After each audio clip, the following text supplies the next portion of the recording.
So let's jump into our West rankings. All right. I have of course, the Drum Los roll. Angeles Lakers as my 1 seed. Max, who do you have? The Los Angeles Lakers, that least suspenseful part of this podcast.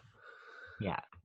Everyone is high on this team. Everyone knows that they have gotten better somehow from being the reigning champions last season. They had the number 1 defense in the league. They have 2 top 5 players in the NBA. I think both of those players will see some rest days, and that is why they went out and got Dennis Schroeder and Montrezl Harrell, who will be able to provide some great scoring for them in those days when they decide to rest AD and LeBron. And Talen Horton-Tucker, already talked about it. He has the chance to be another guy who steps up for them. They just re-signed Kyle Kuzma, 3 years, $40 million yesterday. I think that's a really tradable contract, but I also think Kuzma is a guy who has shown that he can be a piece on a team that wins a championship, and he can provide passable defense, and he can provide some fairly reliable three-point shooting. So that is good that they got him locked up. And yeah, the Lakers are just a train that's going to keep on chugging. Yeah, you have to have a very good argument to not rank the Lakers number 1 in the West. And I could not think of that argument. So by default, the team that won the championship and looks like they might be a better team coming out of it just has to take the number 1 spot. All right. I think we're going to differ for the quite more in the West with I'm our almost certain because I don't know how unconventional I went. I guess we'll see. All right. Who do you have 2? Rockets. Oh, yeah. I have the Denver Nuggets. All right. So wow. This was this was tough. I really wasn't sure, but what it ultimately came down to for me was just James Harden has been such a consistent player over his career. I think the Morey experiment ending and going back to a more orthodox style of basketball with a slightly more orthodox team is going to play out for the Rockets. This is an out on a limb pick. I think John Wall was the right move. I think he's going to make Harden better. I think the big we're talking about DeMarcus Cousins. No. Yes. Good. That 80% is going to be more than enough. I think new coach, new blood, same talent. Harden needs to bring his value as high as he can. It's an out on a limb gut feeling pick for sure, but I think they're a better team than we're thinking because the team was always built around Harden. That hasn't changed. The pieces are all there to make it work, so why not? That might be the spiciest take we've had on this podcast in our very nascent stage. Okay, I will explain my Denver pick. They had the 4th best defensive rating. Their team with a ton of continuity. Jokic, Murray are a super dynamic duo. I think people are a little bit overvaluing Murray's bubble performance, and he may come back down to earth a little bit. But I think Jokic is a bona fide superstar, and I think the shorter time in between the bubble and this season has actually prevented him from getting out of shape as he usually does. Michael Porter Jr., I'm excited to see what he does as a guy who can just absolutely flamethrow. And then this team is deep. Like, you've still got Will Barton, you've still got Gary Harris, you've got all these dudes who fit well into their culture that they've built. Monte Morris is a lovely backup point guard. They add RJ Hampton as a rookie who maybe fell quite a bit in the draft that he wasn't happy about, but going into like a couple of years ago, RJ Hampton was projected to be a top 5 pick. So the Nuggets still seem to capture these guys. 2 years ago, it was MPJ. Last year was Bol, and then this year with RJ Hampton. So they seem to just get these guys who they may be able to just plug and play right away. And they've last couple of years, they've had an incredible amount of regular season success. So I see them continuing to do that. And that is why I have them as my number 2 seed. Moving along, in my 3 spot, I have the Los Angeles Clippers. So do I. Okay. All right. They didn't necessarily get better. They replaced Montrezl Harrell with Serge Ibaka. And despite all of the things that we can say about the Clippers and roast them for their collapse and make fun of Paul George and whatever else happens, Paul George is locked up on the extension, and this team still has 2 top 15 players and a ton of talent that can play great defense. They're still missing one more playmaker at point guard, I believe, but like Kawhi and PG are going to carry this team to a high seed in the regular season, and their team is so talented. So that's why I have them 3. Yeah, they haven't got better on paper, but I think last year was a learning experience for them. And when you have guys as high level as Kawhi and Paul George, it feels stupid to bet against their intelligence and their ability to learn and grow, because you don't get to where they've gotten without that ability. I think they should have learned something about locker room culture, something about consistency. They should be playing with more of a chip on their shoulder. Again, like Kawhi chose LA, that now he has to go out and prove something. Maybe for one of the first or second, you could say he had to prove something that year with the Raptors, and he did so. I think he has to come in, step up, do that again. I don't know what the Clippers have to trade, but I wouldn't be surprised if they make that trade for some sort of point guard who can get it done. But yeah, I think Kawhi and Paul George are too elite to discount out of the top 3, top 4. Okay. In my 4th seed, I have the Dallas Mavericks. I've got the Golden State Warriors. Whoa. All right. Wow. Okay. So my pick I thought was a hype pick, but I guess you outdid me there. For the Dallas Mavericks, everyone has Luka Doncic circled as the 100% lock for the MVP this season.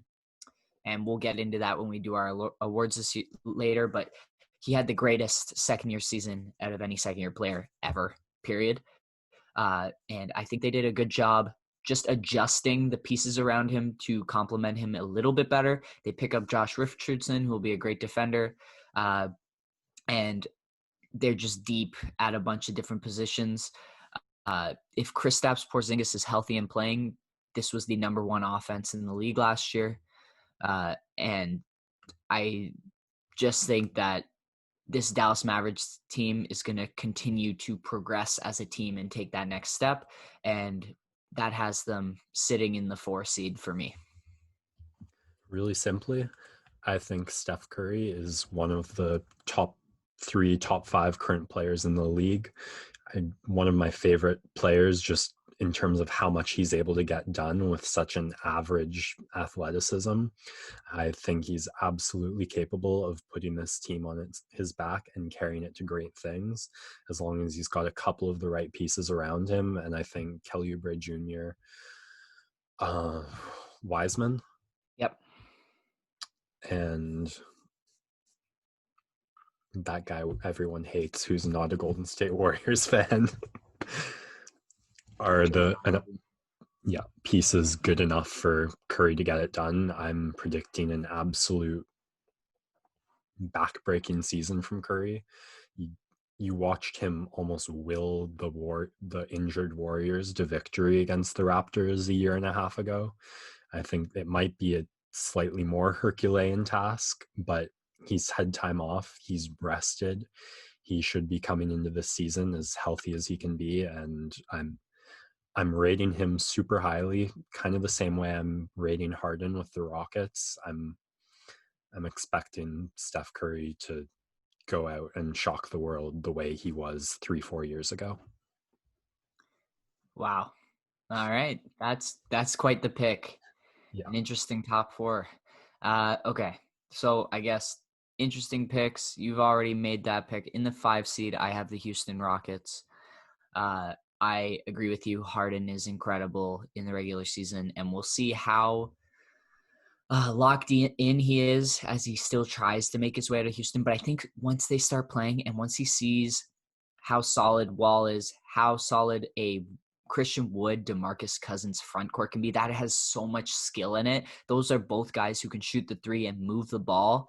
And I think this team has a nice feel to it in terms of like they kind of got written off after getting beat by the Lakers and Westbrook left, and a lot of people complaining about their culture, and everyone's worried about Harden leaving. But I think this team could really have that kind of like, okay, you've all given up on us. We're going to make a final push this season. And that's why I see them in the 5th spot.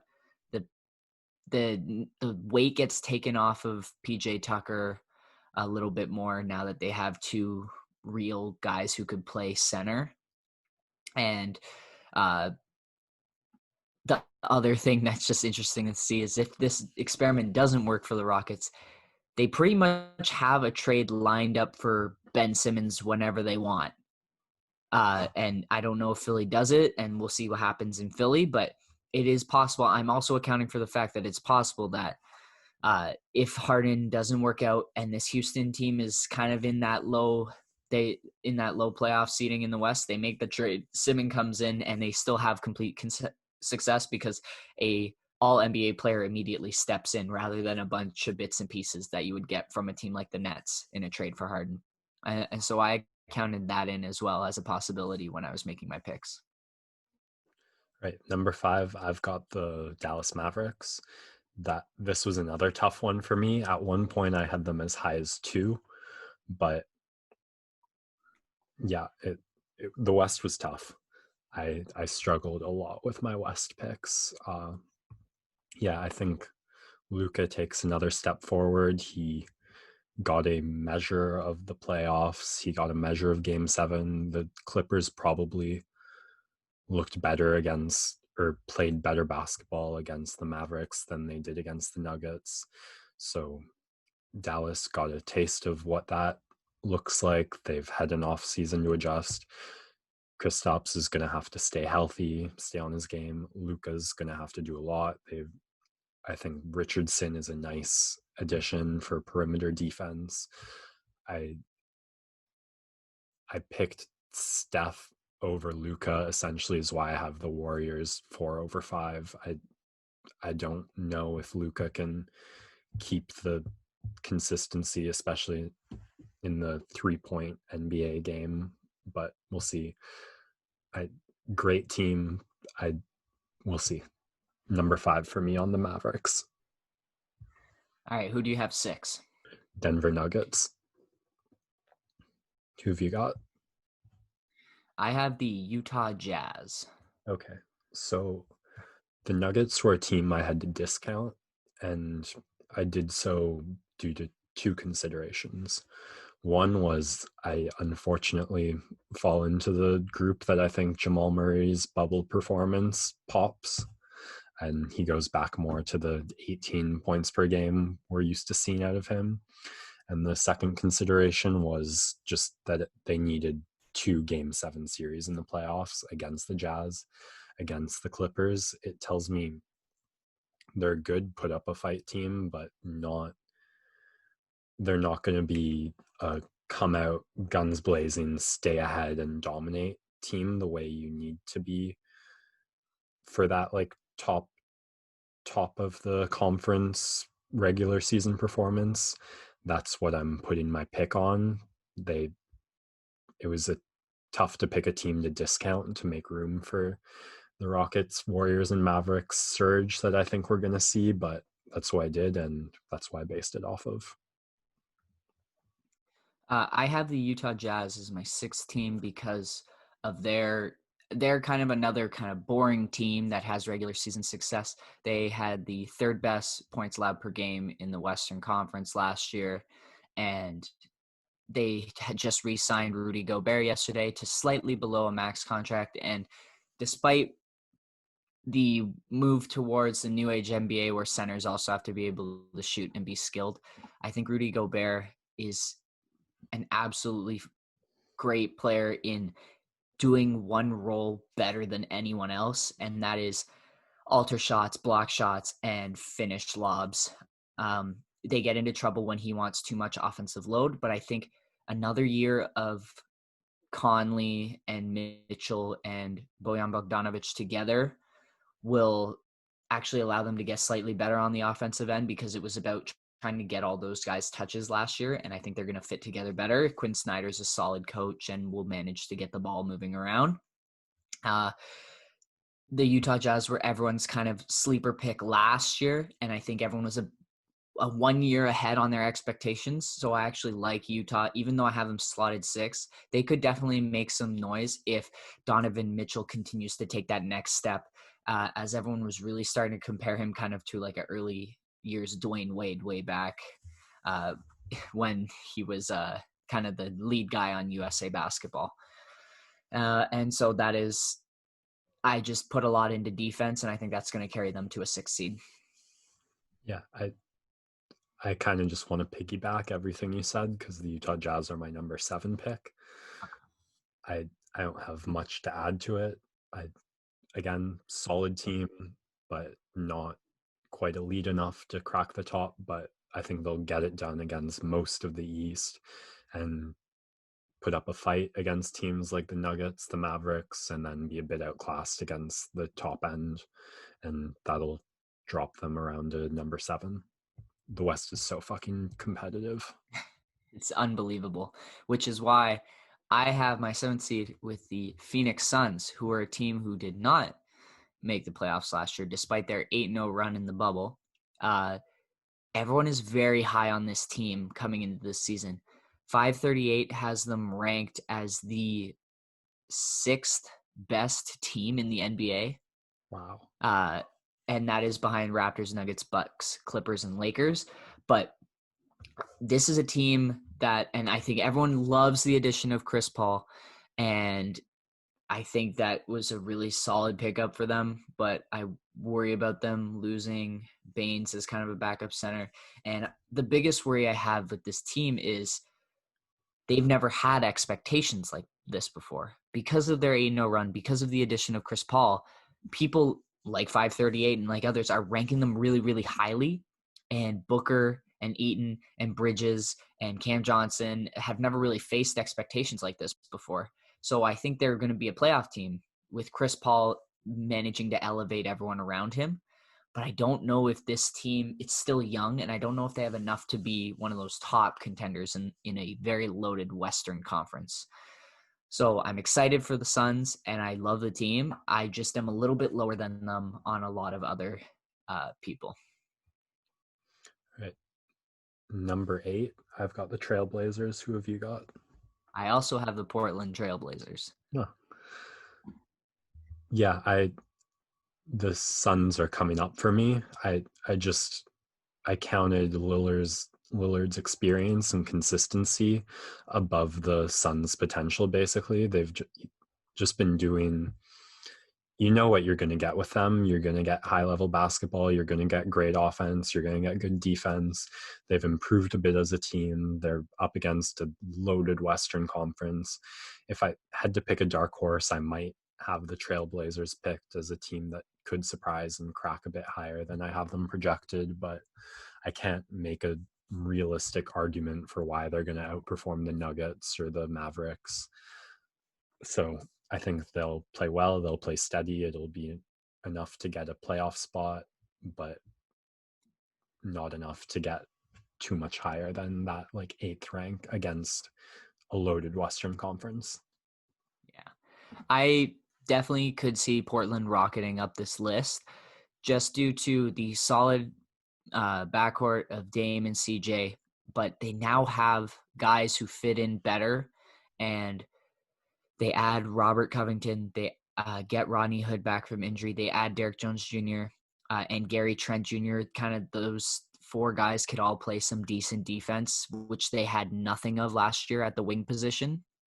And they get Zach Collins back, who's a solid 4 for them. But the biggest addition is they'll finally have a full season of Yusuf Nurkic, which they haven't had in 2 seasons.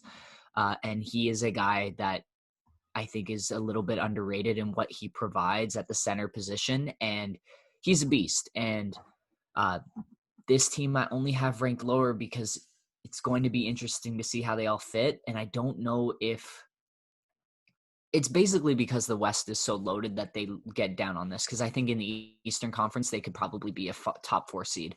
So that's pretty much all it has to say.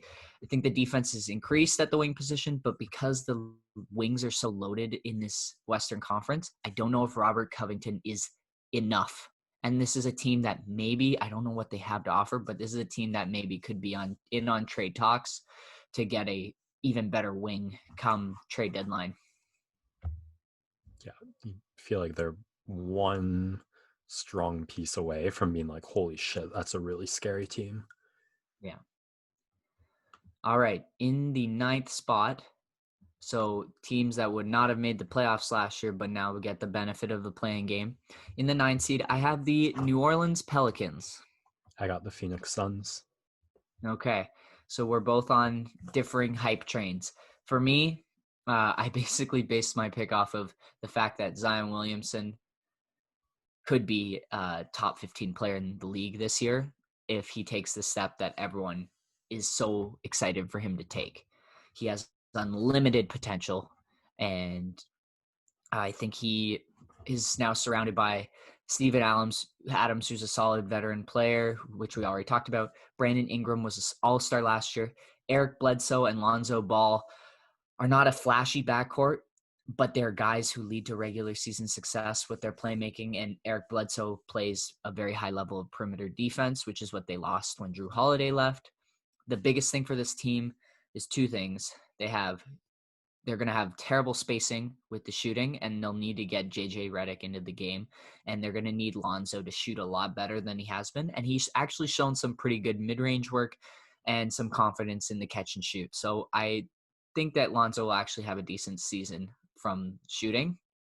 But again, like Bledsoe and Ingram and Adams are kind of non-shooters, and obviously Zion's a non-shooter. So it's just going to be interesting to see. And I think this will be a problem in the playoffs, but in the regular season, I think they can manage to scrape by. And the ceiling of this team is so high because of Zion. And I already seen Stan Van Gundy designing some plays to get Zion in motion rather than just catching in the post. And Zion can finish almost anything in traffic. He's so exciting to watch. Yeah. So Phoenix Suns were tough for me, looking at their bubble performance and wondering okay, what can Chris Paul bring to this team? Ultimately, I settled down and lowered my expectations just on the premise that over a 72 game season, you haven't seen enough from the Suns to expect very consistent, great performances against teams like the Trailblazers, the Nuggets, the Jazz, the Mavericks, the Pelicans, the Clippers, the Spurs, the Kings. Those teams are all going to put up a hell of a fight, and I think the Suns will do enough. Chris Paul will bring that veteran leadership. Devin Booker will continue to show greatness. DeAndre Ayton will continue to improve. Bridges will be a great help on defense. But I expect a couple of tough runs and just stinker games and stretches to counteract that, just because that's the team Phoenix has been for a long time, and I don't think you fix that overnight. All right. Our very last playoff team. Max, who do you have in the 10 seed? The New Orleans Pelicans. Okay. I have the Golden State Warriors. Okay, so we have the same 10 teams? I believe so. Huh. Wow. Nailed it. Wow. We're either going to look really smart or really stupid when come end of this regular season. Yeah. All right. I think the Pelicans' time is now when you have a player like Zion You have a player like Ingram who just took home most improved player. You've got a new coach in Van Gundy. You've got enough other pieces and guys like Bledsoe, guys like Ball, guys like Adams that if they can't make this work, then I don't know where the Pelicans go. And I'm just saying, no, they have to be good enough to at least take this 10th spot. Yeah. You talked about how much you love Steph with the Golden State Warriors. I love him too. But I really think he needs to average like 30 to 35 points this season for them to have a shot at the playoffs. Losing Clay is huge, and they're not the same unstoppable force that they used to be. Draymond needs to be the old Draymond. I don't know if he can be. And then I just listed a bunch of guys here: James Wiseman, Eric Pascal, Kelly Oubre, Andrew Wiggins, Brad Wanamaker, Nico Mannion, Kent Bazemore, Marquise Chris, Jordan Poole, Kevon Looney, and Smiley-Gitch. Like, there's a lot of names there that could be something, but none of them really pop as that third player. And so I don't know where the extra scoring comes from in that depth. And this was a team in the Western Conference that had Steph last year for a bit and still finished 15 and 50 with a net rating of -8 points. So I give the purely based off of my respect for Steph Curry is how they managed to get into this 10th seed, but I could easily see them falling out of the playoff picture. Yeah, that's you're making me want to doubt myself, but I'm gonna keep my pick where it is. Warriors number 4, hottest take of this podcast, probably. All right. And Rockets too, I gotta add. Yeah, that one surprised Which do me you find spicier? I'd probably say Golden State just based off of where I have them. Yeah. But I think Houston also is spicy. The last thing I want to say about the Warriors is if they have them, if I am low and they even do worse than that, it's not the worst thing to end up in the top 10 in a draft class like this. And they could end up with James Wiseman and say like a Jalen Green. And then your future is completely set after that. So it's not the worst thing if they don't make the playoffs, because then, and Warriors fans don't want to wait 2 whole seasons to get back to what they were. But if you throw out like a Steph, let's say a Wiseman, a Green, a Clay, and why don't we say Zaire Williams was a guy they got. That is an incredible starting 5. So Warriors fans, you want to make the playoffs, but if you don't, again, not the worst thing in a loaded draft class. That wraps it up for our Western Conference. I want to make some honorable mentions to the San Antonio Spurs, the Memphis Grizzlies, the Sacramento Kings, and Minnesota Timberwolves. San Antonio with Greg Popovich, DeRozan, LaMarcus Aldridge, they're a boring team. They'll be in it. They have young guys in Murray, in White, in Devin Vassell. They'll be solid. I just don't know if they have enough in this loaded West. With Memphis, Ja Morant and Jaren Jackson Jr. will take a step forward. I don't know if the rest of their team will. I think they're going to regress a little bit as a young team, and they really outperformed expectations last year by getting that 8th seed and then, of course, losing to Portland in the play-in game. I'm just excited to see what Morant does. I have him on both of my fantasy teams this year. The Sacramento Kings, another young team that is going to continue to be almost there, but not quite. De'Aaron Fox, Buddy Hield, Marvin Bagley. They need to show something this year, or else the Kings might have to blow it up again. And they just gave Fox his money, so they really need to see something from them this season. Finally, the Timberwolves, it's going to be all scoring and no defense. They had the worst defense in the West last year.